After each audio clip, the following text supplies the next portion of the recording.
Profesor David Galeano. Bueno, profe, también participando de este acto folclórico en representación del Ateneo Paraguayo, la importancia que para usted representa esto. Sí, buen día, un saludo para Daisy, para la gente de Mañana Plus y de Red Guaraní.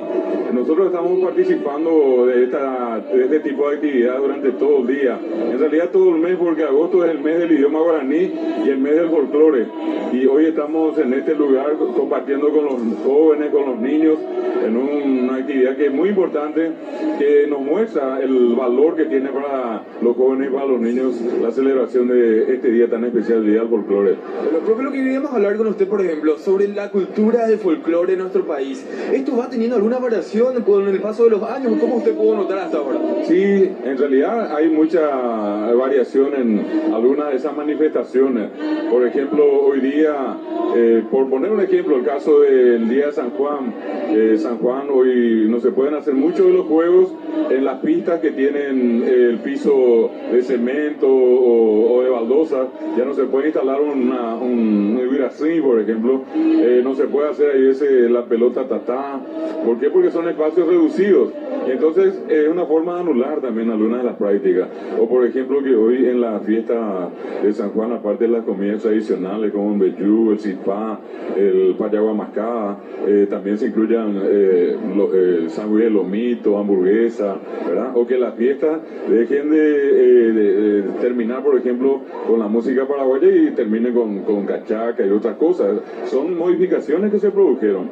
Por otra parte, si nosotros observamos, no se perdió del todo la tradición de, en este caso, el carrulín. Hoy nosotros podemos comprar el carrulín hecho, ¿verdad? Se mantiene la tradición, pues ya compramos. Cuando anteriormente todo eso tenía que hacerse en la casa. La misma cosa ocurre, por ejemplo, con el Yopará el 1 de octubre. Ya la gente en Asunción, por muchos motivos, no puede preparar, la gente trabaja, y ¿qué es lo que hace habitualmente? Compra, va a un restaurante, va a los mercados y sigue comprando y consumiendo el famoso Yopará. En cuanto al lenguaje, el idioma guaraní, hay palabras que ya no se están utilizando, hay otras que no van a dejar de utilizarse, eso con el cambio de las generaciones.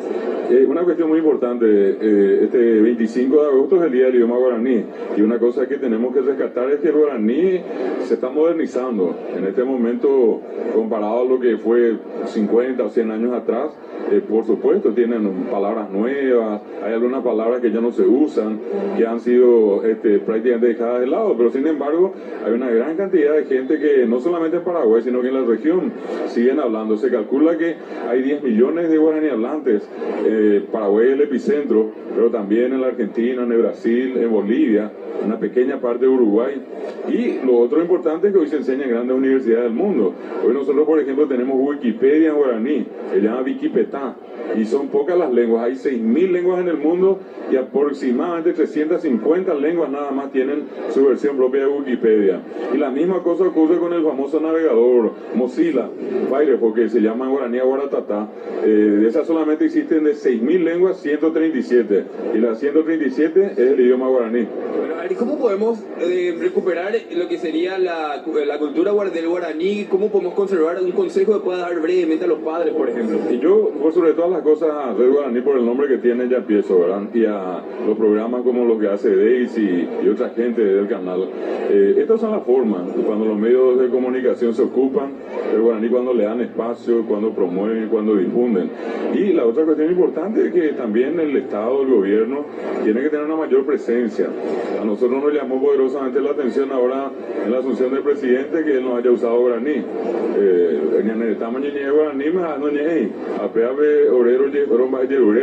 Le pedimos al presidente que él en su campaña usó guaraní y que le pedimos que siga usando. Y lo otro que, por ejemplo, de todas las instituciones públicas, todas tenían ya el logo también en idioma guaraní. Y no sabemos por qué motivo hoy solamente quedan en idioma español, en castellano, y se han eliminado las que estaban en guaraní. Pero estos son parte del proceso que le estamos reclamando también a las autoridades. Y bueno, profe, para ir cerrando también, algunas tradiciones del folclore paraguayo que no se van a olvidar, que es imposible que dejen o se dejen atrás porque es el toque de un paraguayo. Y por ejemplo, el guaraní mismo como idioma, el paraguayo que no habla guaraní prácticamente no es paraguayo, ¿verdad? Tiene que hablar guaraní. Por otra parte el tereré, por otra parte el chipá, vellú, son cosas que consumimos siempre, la comida típica, los juegos tradicionales, las fiestas patronales, y ni hablemos de la artesanía. Todo el tiempo estamos dándole un protagonismo importante al ñandutí, a la opoí, ¿verdad? A los trabajos hechos en Carandaí, a la cerámica, por ejemplo en Areguá, Itato, Antí.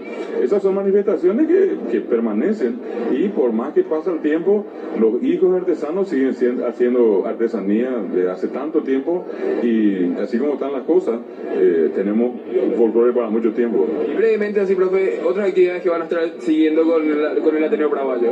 Sí, el Ateneo de Lengua y Cultura Guaraní tiene una serie de actividades, hoy en Itagüá a la tarde, en el local de la Universidad del Norte, luego vamos a estar en Areguá, también tenemos una actividad muy importante en Arroyo y Estero, en la explanada de la iglesia de Arroyo y Estero. Esta noche va a ser una noche cumbre, con muchos artistas, con comida típica, con juegos, con todo. Es toda una actividad que se extiende durante todo el mes, y en particular en esta semana. Sí, el sábado, que es el día del idioma guaraní, y el lunes, el día de la guarania. Estar atento a todo lo que pasa. Así mismo. Muchas gracias. Muchas gracias, profe. Y bueno, Daisy, es importante mantener las tradiciones del folclore así para seguir siendo paraguayo, así puramente paraguayo. Con esto nos despedimos hasta otro momento. Y no olvidemos, el folclore es muy importante. Chau, chau.